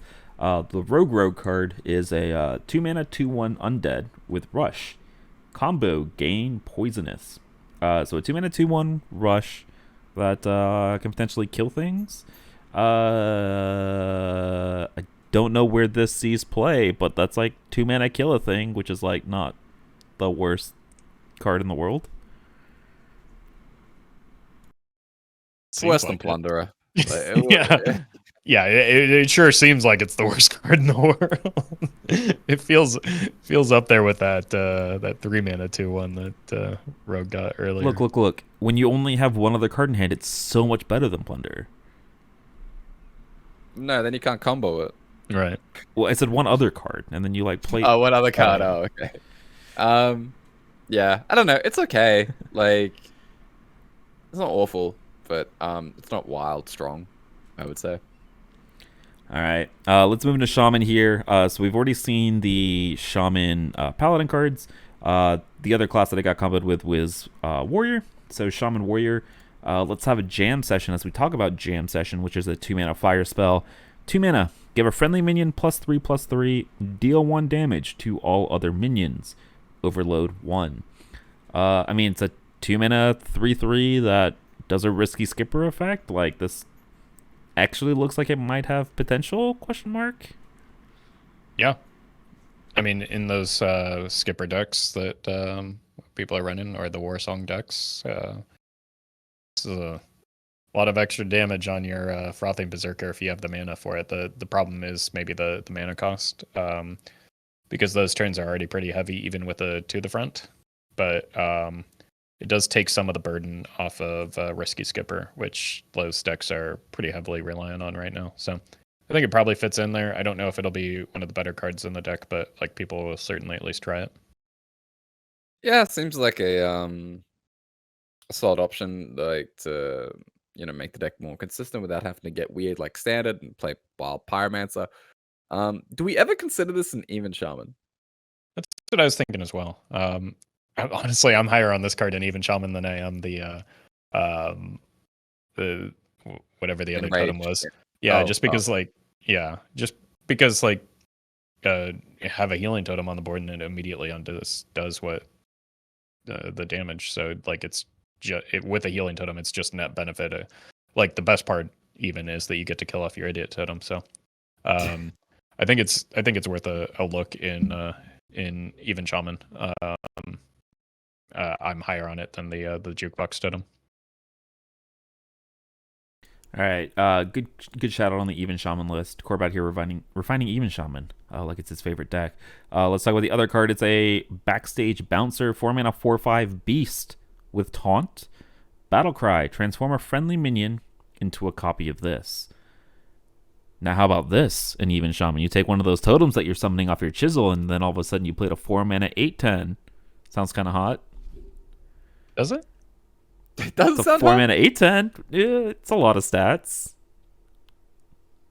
No. I am very anti this card. I think it's like in Wild, because the Even Shaman, the totems are actually useful and threatening. I think it's like you're getting a lot less of a benefit. It's kind of a weird thing where like probably the best hypothetical example, like hypothetical world for this deck, is where you buff it up real big. But at that point, your minions are buffed up and big, so then why are we transforming like a buffed up target dummy or something? It just doesn't make very much sense. Yeah. So I just think it kind of like fights itself for what it's trying to do, and difficult to see. The where I wanted to put it is in like a taunt buff deck with like conditioning and the whatever the 1-mana spell is.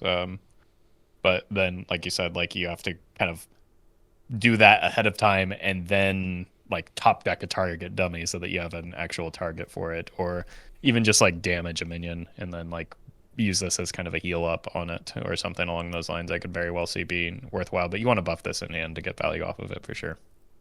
Okay.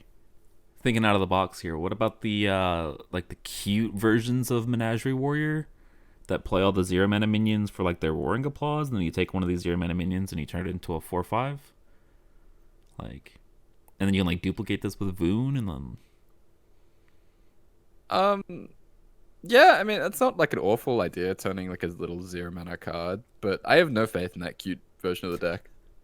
Also, As somebody who has played the cute version of the deck, me neither. all right, fair enough. All right, sorry, Backstage Bouncer, I tried. All right, let's talk about the Shaman specific card here. Remixed Totem Carver, 3-mana 3/2. This thing doesn't even have the effects. Does anybody know what the effects of this card does? Oh, it's like summon Flame Tongue, Yeah. summon Mana Tide, summon Jukebox, summon... And then Stereo. Yes, I know what that card does. Stereo Yes, is the one that buffs your hand. Yeah. So you said all those things. I'm not even going to finish looking it up. I am just gonna say that this card's probably not good based upon the fact. Oh, that come on, we have to pay respects. It's just the new Tuskar Totemic, right. you know? It's a narrow version of Tuskar. It's what Tuskar like wanted to be. It's somehow we talked a lot about how much we hate the remix stuff. It's a better version of Tuskar Totemic somehow, or like the old Tuskar Totemic. It's still a bad card though. Yeah. All right. I think they should bring back the original form. I want to summon totem or Giga Totems on turn 2, please. All right, let's talk about Warlock. We've already talked about the Mage Warlock cards, and we've already talked about the Druid Warlock cards. But let's talk about the Warlock card, which is quite possibly one of the coolest cards that I've seen. 30 mana for a 15/15 taunt lifesteal. Now, before you forget about the 30 mana, let me read the rest of this card. This card's cost is equal to the amount of cards in your deck. So you can either be playing like a self-mill thing, right, with Soul Rends, and you can play like the Bristle, I don't even know the name of the cards, the 3/3 lifesteal and the 1 mana 6/6 taunt. You could probably just shove this in something like even Warlock, where you're tapping every turn and then you're playing Soul Rend anyways. Or you could play this with Jailer, because Jailer will immediately make this a 0 mana 15/15 with Taunt Lifesteal, which sounds kind of cute. So, I don't know. This is a 30 mana card, 15/15. It's sweet. I don't know how good it is, but it's sweet. Also, the name, Fanatem Lord of the Opera. I guess I didn't read that out loud. But yeah, how do you guys feel about this? I love this card. Even if it's not going to be good, it just seems really fun. And I'm into it. Yeah, the Jailer is probably a little bit too slow for our format, but I think that your instinct was similar to mine, where like even just an even Warlock with the double Soul Rend, probably running Damson in there, like you're digging through a lot of cards in that deck. So this will be playable eventually, and then you really probably want to play it in a deck with Battlemaster anyway, and like that deck's already running Battlemaster, so I don't know if it'll be good, but like it's probably at least worth a look, right? You could run Hemet if you don't want to like blow up your entire deck with a Jailer, because Jailer is also pretty slow. It's great dirty rat protection, so I just love everything about this card, except the fact that it will probably, end up in my hand with one of the two heroes exploding before I ever get to play it. There's a world where this was around during the Darkest Hour era, and I'm just gonna put that thought out into the universe. Because of course. How do we cheat this out? I had to look through the collection. I was looking for like Sacrificial Summoner. I couldn't find any 29 drops. So I think that's off the table. Anything else? Well, I don't know how you cheat it out, but you know what this works really nicely with? Deck of Chaos. You can turn this into a 15 mana 30/15. Finally a reason to play Deck of Chaos. Then you don't even need the Battlemaster. 15 mana, it's actually it's like super playable, right? Oh, it's super playable. By the time you're playing Deck of Chaos, you've already drawn like 10 cards, so before Roffle's brain explodes. I think there is actually a reason that they didn't give this like the Undead or the Demon Tribe, even though he might look like it, because they don't want to give you the ability to cheat this out, which makes complete and total sense. But someday there will be a way to cheat this out, like very, very early at some point. I feel like. I think it's already maybe, especially in standard, it's already spooky enough with the Jailer, probably, right? Like that's. But then you're like playing Chad Warlock, and it loses the taunt, but like you just play this with Chad. Yeah, it makes sense now. I mean, you're probably also playing Jailer and stuff in that deck anyway, right? Or now you are, so you have a second way to just shove this into play. I wonder if there's like a really fun version of the deck where you like hem it, like it's all spells, whatever, you hem it, you play this, and then you just like raise dead back a copy, and then you play another copy, and then like they kill that, and then you raise dead back 2 copies. You just kind of keep doing that. That sounds fun. Yeah, and then maybe your only other card is like something like a Symphony of Sins, so that you can give yourself a little bit of a buffer into fatigue. Okay, that also sounds like another day one deck, Roffle. I think you just kind of solved it. Come on, you did this to yourself. Don't put that on me. Hey, look, you did that to yourself. All right, let's move on to talk about our last Warrior card. Poor Warrior only got one card for us to talk about, and that is Remixed Tuning Fork, another remix card here. So this is a 2-mana 2/2 that either becomes a 2-mana 4/2, a 2-mana 2/2 that gives you 5 armor, a 2-mana 2/2 weapon with cleave, and 2-mana 2/2 that discovers a taunt minion. All right, let's talk about our neutrals. Poor Warrior. Oh, didn't even get any what? cards Are to we're blowing past that one, are we? This is probably This is a card where it feels like if you don't get the +2 attack, does not feel like a playable card. Yeah. I mean, I guess maybe the cleave if you're playing specifically against like even Shaman or like pirates, but then you're like, then you're playing a 2-mana 2/2 weapon. Right. This one feels like it has some of the most variance in like what is a playable card off of this. This feels very much. This feels very much like the inverse of the whatever the mole. Unidentified mall was for Paladin. Corb, you want to talk about this card? You're excited about this? I wanted to at least acknowledge how stupid it is. Like that's the part that I wanted to do. There are plenty of people already doing that, I'm sure. We don't need to pile on. This poor card has gone through enough. All right, get it out. Get it out, Corb. Do it. No. It's just the fact that it is like a 2-mana 4/2 weapon, and then sometimes you get a taunt. It's just like, ugh. I don't know. It's actually pretty decent though, I think. I don't know where it goes then. I think the cleave is good, specifically against stuff like even Shaman. And the +2 attack is like specifically very good against like slow deck because then it's more damage. And then the other two options are kind of just useless, no? I don't know, like 2 to discover a taunt isn't that bad in like a slow matchup. It is pretty bad. You're talking about discover in our format with a keyword as wide as taunt. Yeah, you're deluding yourself. No, I'm just honestly infatuated with the 4/2 weapon, man. I'm just like thinking about it, daydreaming. Like we're gonna have a beautiful life together. Every time Corb, I'm gonna you have Fiery War Axe that is a 2-mana 3/2 every game. Just play that. It's fine. Just play an upgrade, and you're fine. Don't delude yourself. You're not playing this. 3 is less than 4 though, Meowth. Yeah, but all those other 3 options are much worse than 3 attacks. So no, you're all right. Let's move on to our neutrals. Lo and behold, the first one that we're going to talk about is another remixed card, which is Remixed Musician, which is a 3/3 with Rush that gains additional effects. So it's either a 3/3 Rush Divine Shield, a 3/3 Rush Wind Fury, a 3/3 Rush Lifesteal, or a 3/3 Rush Poisonous. Corb, I know you guys were like super high on Audio Medic in like hand buff decks and things like that. Or does that mean you're equally as high on something like this? This card is awesome for Arena. Yeah. This might be the most consistent of the remix cards in that none of them will feel good to play in our format.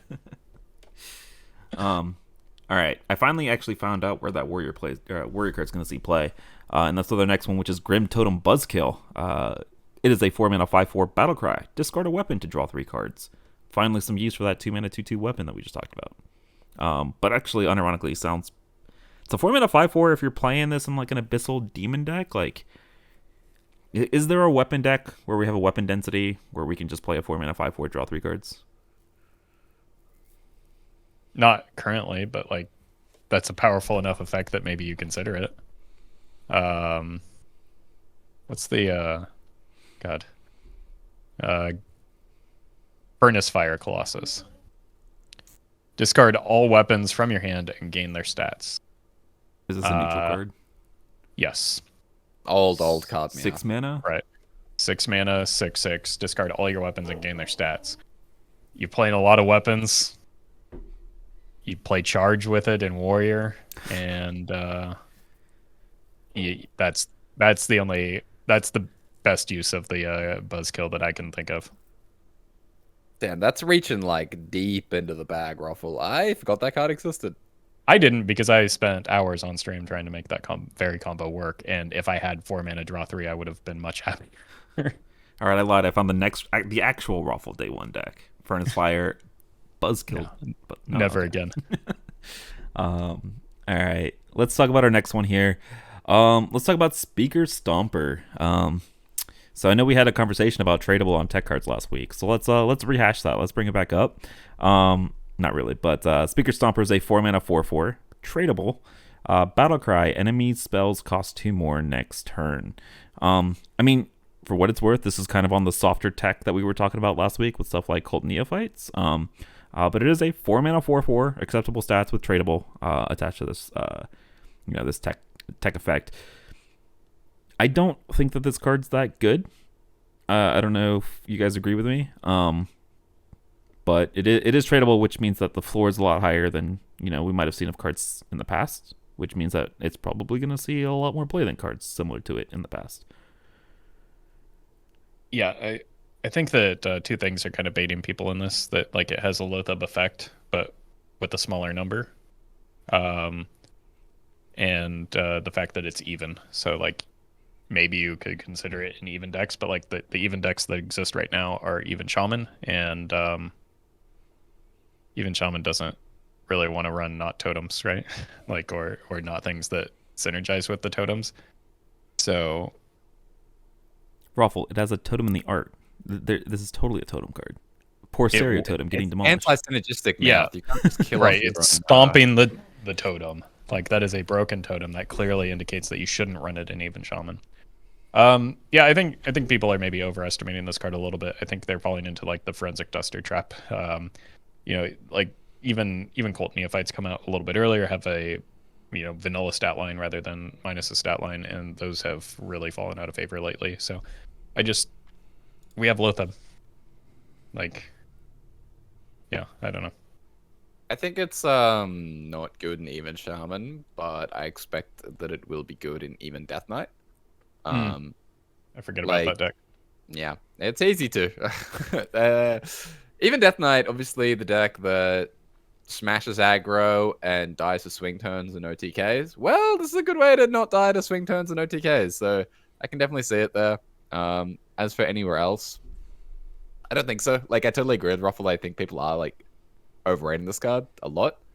And there's only one specific home for it in my mind. I don't even know if I guess it makes sense in even Death Knight, but I don't even know if it'll end up being good enough in that deck. But like very meta dependent. But we'll see. All right, let's not talk about tech cards anymore. Let's talk about the two splashy legendaries. Let's start with Elite Torn Champion. ETC is back.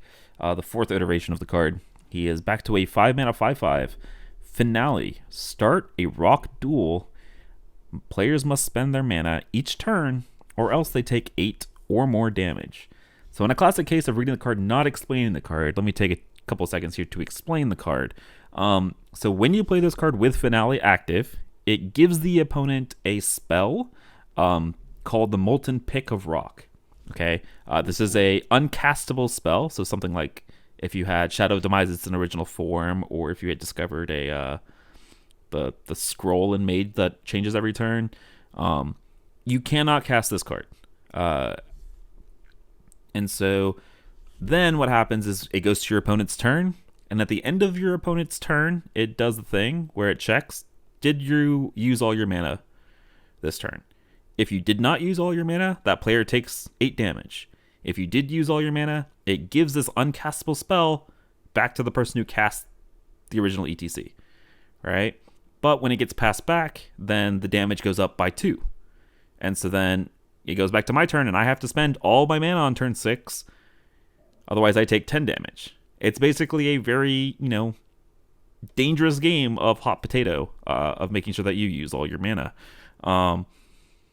So, that being said, I don't know where this card sees play, how it sees play, because, again, we play Wild where players want to spend all their mana. But if you combine this with something like a Loatheb or something, your opponent can't use all their mana, and then they kaboom and take 8 damage from the potato. It seems very fun. I don't know that it seems very good. I don't care. You had me at fun. Like it's just like it's a fun finisher, like mini game that you get to incorporate. I really like that you mentioned the Loatheb. I think that's a lot of fun to pair with this things. I mean, even like it might make whatever that the cold feet is a consideration as well. Like you can really kind of frustrate your opponents and force them to eight damage for 5 mana is a lot, and 12 damage is also a lot if like you're they have the free turn on 5 or 6 and then are able to and then you're able to like lock them out behind that. It seems fun to me. I don't know. It's probably not very good, but it's fun, and I'm gonna have fun with it. Nothing to say about the flashy legendary?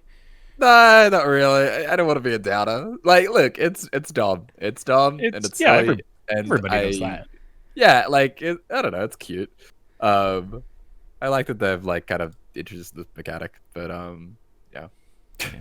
What do you want from me? I'm not gonna play it. Like, I'll let Roffle play it. Like, yeah, Corb hates fun confirmed. Different cards appeal to different people. Yeah, that's okay. You can play it in Shuttlewalk Shaman and give your opponent a handful of these molten rocks that blow up when you have them under a Loatheb effect and they can't cast anything.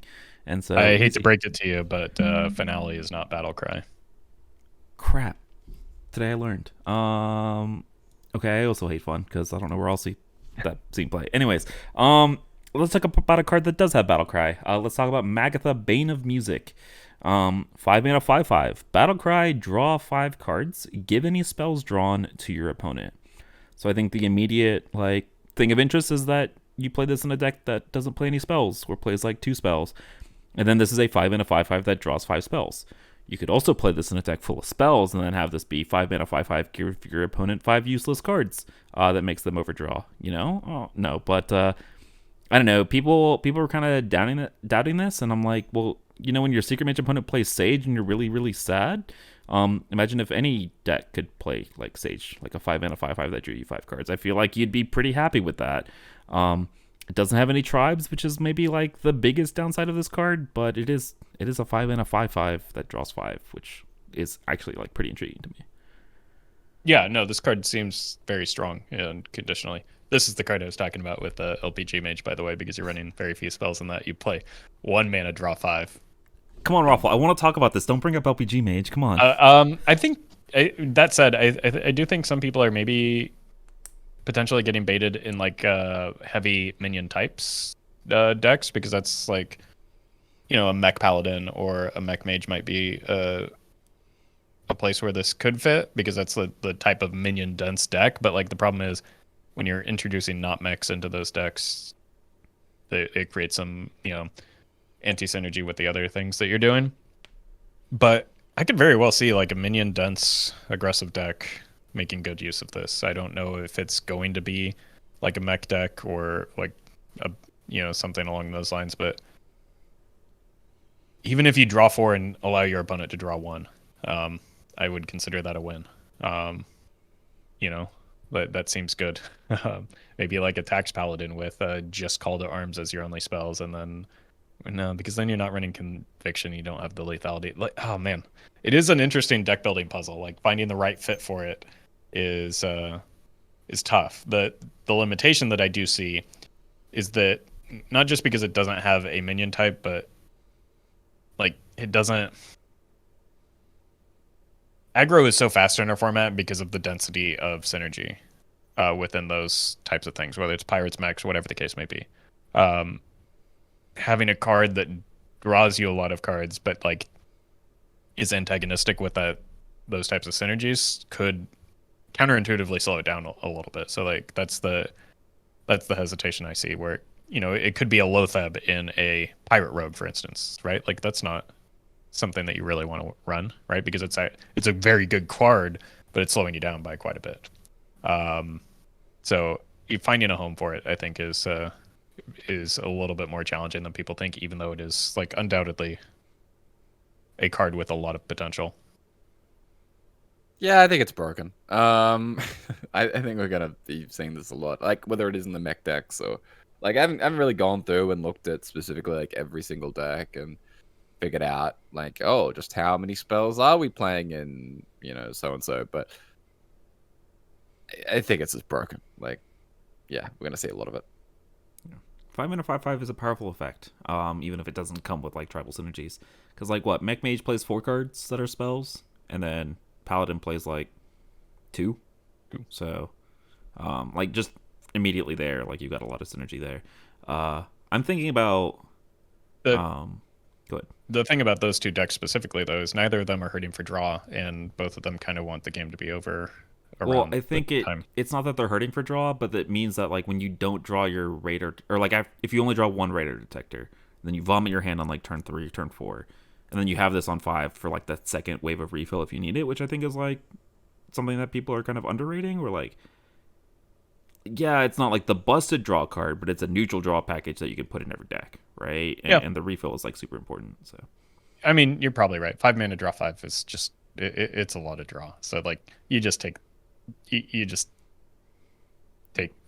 the downside, I guess, of running a 5 mana 5/5, if you can call it a downside.